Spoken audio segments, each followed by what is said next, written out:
Baghdad معلیٰ میں موجود ہیں اور الحمدللہ ایک اہم خبر لے کر آپ کے لیے آئے ہیں۔ الحمدللہ ہم کئی دنوں سے کوشش کر رہے تھے اور آج الحمدللہ جو جمعہ گزرا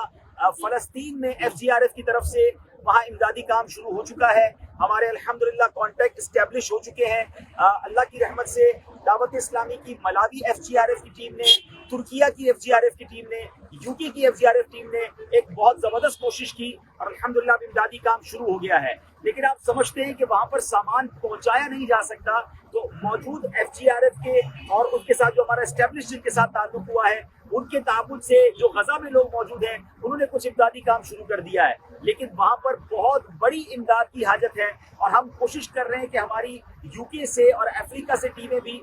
فزیکلی غزہ میں پہنچیں اور ان کی امداد کریں۔ تو مبارک دربار سے ایک اہم اعلان آپ نگرانی شورا کی زبانی سنیں گے کہ اب آپ انشاءاللہ FGRF کے لیے امداد کر سکتے ہیں۔ جی ایسا کچھ دنوں پہلے آپ نے میری ویڈیو دیکھی ہوگی اور اس ویڈیو میں یہی تھا کہ ابھی ہم نے اعلان نہیں کیا ہے کہ اب ہمیں فلسطین کے مظلوم مسلمانوں کے لیے امداد دیں۔ تو آج الحمدللہ ہمارا مشورہ ہوا اور اس وقت ہم جب بغداد شریف حاضر ہوئے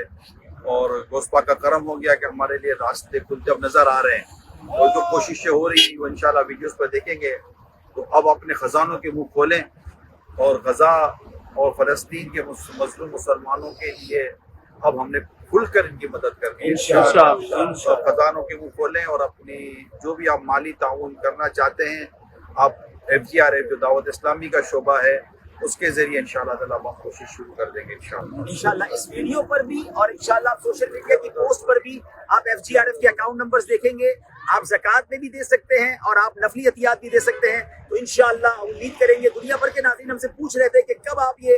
آن کریں گے، اور یہ بھی دعوت اسلامی کی خاصیت، FGRF کی خاصیت دیکھیے کہ جب تک ہمارے پاس کوئی راستہ نہیں تھا ہم نے آپ سے اپیل نہیں کی۔ الحمدللہ اللہ نے بڑا کرم کیا کہ آج بغداد معلیٰ سے ہم یہ اناؤنس کر رہے ہیں کہ الحمدللہ اب ہمارے پاس یہ پوزیشن ہے کہ آپ ہماری مدد کیجیے، ہم انشاءاللہ وہاں امداد پہنچائیں گے بھی اور یہ سلسلہ رکے گا نہیں۔ جس طرح آج بھی سیلاب زدگان کی مدد ہو رہی ہے، جس طرح آج بھی ترکیہ اور سیریا کے زلزلہ زدگان جس کو کم و بیش 1 سال ہو گیا امداد جاری ہے، انشاءاللہ ہم غزہ کے مسلمانوں کو بھی بھولیں گے نہیں اور انشاءاللہ یہ کام جاری رکھیں گے۔